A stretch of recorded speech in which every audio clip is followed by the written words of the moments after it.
अचानक बिबट्या समोर आला तर काय करावं की जेणेकरून आपला जीव वाचेल? हा प्रश्न अतिशय जीवन मरणाचा आहे। आजकाल गावामध्ये, शेतात, अगदी घरांच्या आवारात सुद्धा बिबट्यांचा वावर वाढलाय। बिबट्यांचे हल्ले होत आहेत, अनेक जण मृत्युमुखी पडत आहेत। भीतीचं वातावरण पसरलंय, बिबट्यांचा सुळसुळाट झालाय। गावामध्ये कुत्रे कमी आणि बिबट्या जास्त दिसत आहेत। मग अशा वेळेस या बिबट्यापासून कसं वाचायचं? जर बिबट्या तुमच्या समोर उभा राहिला तर तुम्ही नेमकं असं काय करायचं की त्यामुळे तुमचा जीव वाचेल? स्वतःचं संरक्षण कसं करायचं ज्यावेळेस बिबट्या हल्ला करेल? बिबट्यापासून आपला जीव कसा वाचवायचा या संदर्भात अतिशय महत्त्वाची माहिती देणारा हा व्हिडिओ आहे। पहा, ज्यावेळेस बिबट्या अचानक तुमच्या समोर येऊन उभा राहतो किंवा बिबट्या तुमच्यावर हल्ला करतो तर त्यावेळेस तुम्ही काय करायला पाहिजे? तर बऱ्याच वेळा लोक असं म्हणतात की बिबट्या जर समोर दिसला की तिथून तुम्ही धूम ठोकायला पाहिजे। तुम्ही जितक्या वेगाने पळता येईल तितक्या वेगाने पळून जायला पाहिजे। पण लक्षात घ्या, बिबट्या हा तर काही लोक असे सुद्धा म्हणतात की तुमच्या आसपास जर एखादं झाड असेल तर तुम्ही त्या झाडावर चढायला पाहिजे। आणि लक्षात घ्या, बिबट्या असा प्राणी आहे की तो जर त्याला भूक लागली तर तो झाडावर बसलेल्या माकडांची देखील शिकार करतो। मग आता झाडावर चढणं हाही ऑप्शन नाही। तर मग काही लोक असं म्हणतात बिबट्या जर समोर दिसला तर पळूनही जायचं नाही, झाडावर सुद्धा चढायचं नाही, त्याचा समोर उभं राहून त्याचा सामना करायचा। जर तुमच्या हातामध्ये कुठली काठी असेल तर काठीने त्याला फटके मारायचे, किंवा जर आसपास दगड असतील किंवा दगड उचलून त्याच्या दिशेने फिरकवायचे। पण लक्षात घ्या, बिबट्या हा कमजोर प्राणी नसतो। त्याच्या अंगामध्ये जितकी चपळता असते त्याच्यापेक्षा दुप्पट ताकद त्याच्या आतमध्ये असते।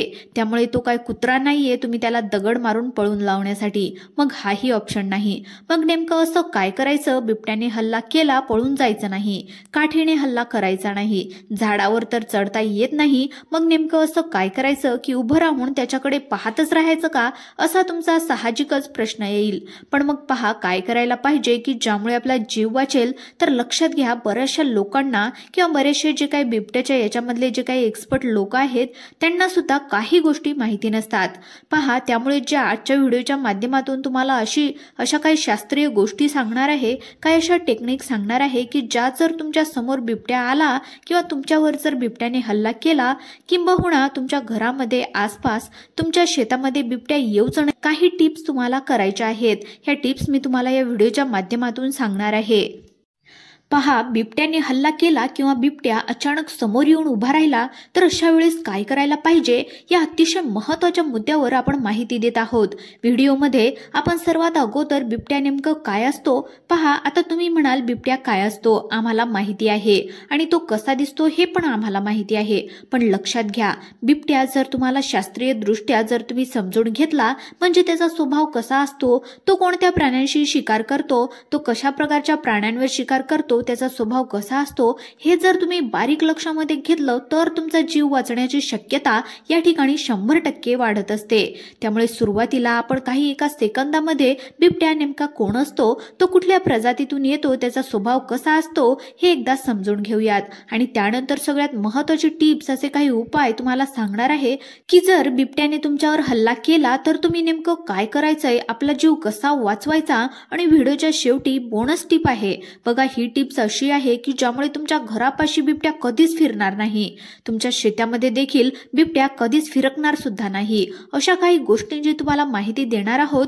सगळ्यात अगोदर बिबट्याविषयी सखोल गोष्टी समजून घ्या तुम्ही 30 सेकंदामध्ये। पहा, बिबट्याला इंग्रजीमध्ये लेपर्ड म्हणतात, त्याचं वैज्ञानिक नाव पॅन्थेरा पॅरडस आहे। बिबट्याला बिबट्या किंवा वाघरू पण म्हणतात, हिंदीमध्ये तेंदुआ म्हणतात। बिबट्या हा पॅन्थेरा वर्गातील मार्ज प्रजातीतील मोठा जंगली आणि हिंसक प्राणी आहे। मार्च प्रजातीमध्ये बिबट्या, सिंह, वाघ, बिबट्या, जॅग्वार इत्यादी मोठ्या प्राण्यांचा समावेश असतो। यामध्ये बिबट्या आकाराने सर्वात लहान असतो, पण चित्ता आणि प्युमा हे देखील त्याच आकारामधले प्राणी आहेत। आता पहा, बिबट्याच्या अंगावरील केस फिक्कट पिवळसरट ते गडद सोनेरी कलरचे असतात, त्यावर गुलाबी रंगाचे आकाराचे ठिपके सुद्धा असतात। बिबट्याची लांबी 3 ते 6 फूट, खांद्याची उंची 2 ते जवळपास 2 फूट 2 इंच, तर बिबट्याचं वजन 30 किलोच्या आसपास, 30 किलो ते 72 किलोच्या आसपास असतं। तर मादीचं वजन हे थोडंसं कमी म्हणजे 26 किलो ते 43 किलो मध्ये असतं।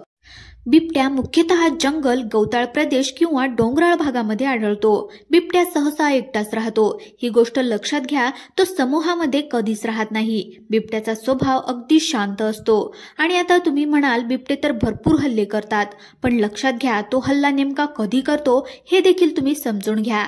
त्याकरताच बिबट्या समजून घेणं महत्त्वाचं आहे. तो स्वभावाने शांत असतो. तो माणसापासून शक्यतो दूर राहतो. बिबट्या अत्यंत चपळ आणि बलवान असतो. बिबट्या रात्रीच्या वेळी अधिक सक्रिय असतो. त्याला कमी प्रकाशातही स्पष्टपणे दिसतं.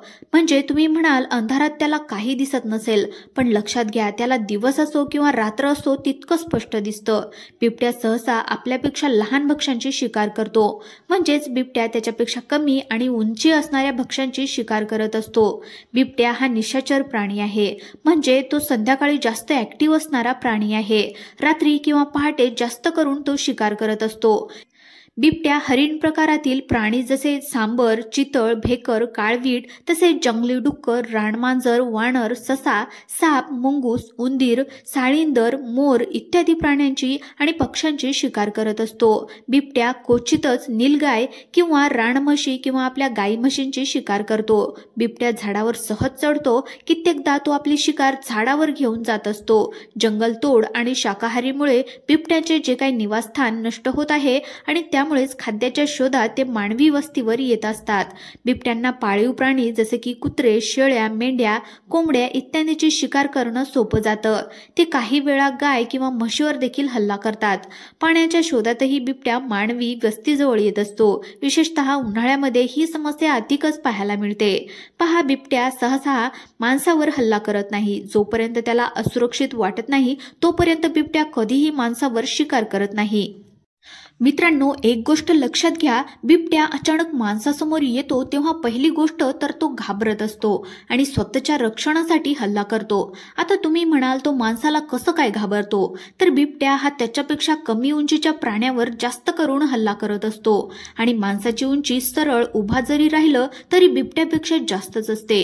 पहा, जर एखाद्या बिबट्याची जर पिल्लं असतील तर त्याच्या संरक्षणासाठी तो अधिक आक्रमक होत असतो. बिबट्या अचानक समोर आल्यास आपण घाबरतो. घाबरून जाणं स्वाभाविक आहे, पण अशा वेळेस तुम्ही घाबरून न जाता काय करायचं हे तुम्हाला आता पुढे सांगणार आहे. पहा, तुम्ही घाबरून जर पळाले तर बिबट्या तुमचा पाठलाग करू शकतो. बिबट्या समोर आल्याच्या नंतर पाठ फिरून न पळता मागे सरकत सरकत सुरक्षित ठिकाणी जा असं तुम्हाला त्या ठिकाणी सांगण्यात येतं. पाठ फिरवल्यास तो मागून हल्ला करू शकतो. बिबट्याचा थेट डोळ्यामध्ये डोळे घालून बघण्याचा प्रयत्न करा. पहा, बिबट्या जर समोर आला, जर त्याच्यामध्ये तुमच्यामध्ये जर 20-30 फुटाचा अंतर असेल तर तुम्ही त्या ठिकाणी पटकन पळून जाऊन कुठेतरी लपून जाण्याचा मार्ग निवडू शकता. पण जर तुमच्या आसपास जर एखादं घर किंवा झोपडी असेल तरच. पण जर आसपास कुठेही काहीही नसेल तर तुम्ही तिथेच उभं राहून त्याच्या डोळ्यामध्ये डोळे घालून स्पष्टपणे बघण्याचं काम या ठिकाणी करायचं आहे.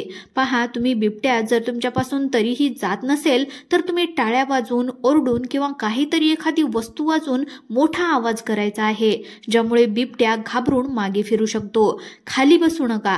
खाली जर बसल्यास बिबट्याला तुम्ही लहान किंवा सोपे लक्ष वाटू शकता. बऱ्याच वेळा लोक मेलेल्याचं सोंग करतात. म्हणजे पिक्चरमध्ये पाहिले जाते की एखादा प्राणी आला की मेलेल्याचं सोंग करा, पण ते प्रभावी ठरत नाही. तुमच्याकडे जर दगड, काठी, छत्री, बॅग यासारखी वस्तू असेल तर त्याच्या संरक्षणासाठी वापर करा. म्हणजे जवळ आल्यास वापर करा. तसेच स्वतःच्या रक्षणासाठी तुम्ही चिली स्प्रेचा वापर सुद्धा करू शकतो. चिली स्प्रेचा वापर सुद्धा करू शकता. जे मिरचीचा स्प्रे मार्केटमध्ये सहजपणे मिळतो तो तुम्ही ठेवू शकता. चिली स्प्रे मधल्या रासायनिक घटकामुळे बिबट्यांच्या डोळ्यामध्ये, नाकात, घशात तीव्र जळजळ होऊन बिबट्या पळून जाईल. लक्षात घ्या, बिबट्या सहसा एकट्या व्यक्तीवर हल्ला करतो. त्यामुळे जर तुम्ही समूहात असाल, एकत्र असाल, लहान मुले, वृद्ध व्यक्तींना मध्ये घ्या. असे शक्य असल्यास मोठ्याने आवाज करा. मोबाईलवर प्रचंड गाणे मोठ्याने लावू शकता, जेणेकरून तिथे एकापेक्षा जास्त व्यक्ती आहे असं त्याला समजेल. त्याचे नाक, डोळे खूप संवेदनशील असतात. त्यामुळे जर तो तुमच्या जवळ आला, त्याने जर हल्ला केला तर त्याच्या नाकावर आणि डोळ्यावर हल्ला करा. बिबट्या सहसा गळ्यावर आणि मानेवर हल्ला करतो, त्यामुळे हाताचा वापर करून तुम्ही गळ्याच्या, मानेचं आणि चेहऱ्याचं रक्षण करा. जर तुमच्याकडे एखादा रुमाल असेल तर तो रुमाल तुम्ही गळ्याभोवती गुंडाळा, कारण की जर तो ज्यावेळेस तुमच्या मानेवर, ज्यावेळेस तोंडाने ज्यावेळेस हल्ला करतो तर त्याच्या जिभेला कपड्याचा स्पर्श होतो आणि त्यावेळेस तो तिथे चावा घेणं सोडून देतो. त्यामुळे जर तुम्ही एखादा रुमाल तुमच्याकडे असेल किंवा एखादा गमछा असेल किंवा एखादा कुठलाही कापड असेल, एक वेळ शर्ट काढून तुम्ही त्या ठिकाणी तिथे गुंडाळण्याचा उपाय करू शकता. कारण की मित्रांनो, आपली मान, आपला जो काही गळा आहे तो वाचवणं फार महत्त्वाचं असतं. जर तुमच्या भागामध्ये बिबट्या दिसण्याची जास्त शक्यता असेल तर तुम्ही रात्री अजिबात फिरू नका, म्हणजे अंधार पडण्याच्या अगोदर सर्व कामे आवरून घ्या. दिवसावर रात्री वृद्ध व्यक्ती, लहान मुलांना घराबाहेर एकटं सोडू नका. बाहेर जाताना शक्यतो समूहाने जा आणि घराच्या आसपास बिबट्या येऊ नये म्हणून एक उपाय त्या ठिकाणी सांगितला आहे.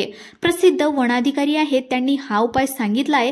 आता हा इतका इफेक्टिव्ह आहे याचा आपल्या केल्याशिवाय समजणार नाही. त्यांनी असं सांगितलं होतं की टायर, जे काही जुने टायर त्या ठिकाणी आणायचे आहेत, जर आसपास पंक्चरवाला असेल तर त्याच्याकडून टायर घेऊन या. त्या टायरमध्ये ज्या वाळलेल्या मिरच्या आहेत तर त्या टायरमध्ये भरा आणि त्याला आग लावून द्या. ही आग लावल्याने काय होतं, त्या टायर आणि मिरचीचा जळून एक असा उग्र वास तयार होतो. तो वास सहसा बिबट्यांना त्या ठिकाणी आवडत नाही आणि तो वास आला तर त्यांना संकटाची जाणीव होते. त्यामुळे त्या वासाच्या शेजारी तो बिबट्या कधीही फिरकत नाही, असं वनाधिकाऱ्यांनी सांगितलं आहे. त्यामुळे नक्कीच हा देखील उपाय तुम्ही तुमच्या घरामध्ये किंवा घराच्या आसपास बाउंड्रीवर तुम्ही 1-2 टायर असे दररोज जाळू शकता आणि याचा वास जो आहे तर तो त्या ठिकाणी पसरला तर बिबट्या येण्याची शक्यता कमी होत असते. तर अशा प्रकारे ही माहिती देण्यात आली आहे. तर तुमचं बिबट्यांच्या हल्ल्यावर काय मत आहे? बिबट्या आल्याच्या नंतर एखादा अनुभव तुम्हाला आला होता का? बिबट्या जवळ आल्याच्या नंतर तुम्ही असं काय केलं की त्यामुळे तुम्ही वाचले असाल? तर नक्की कमेंटच्या माध्यमातून आम्हाला कळवायचं आहे. आणि जर तुम्ही आपल्या YouTube चॅनलवर पहिल्यांदाच आले असाल, नवीन आले असाल तर चॅनल सुद्धा सबस्क्राईब करून घ्यायचे आहे.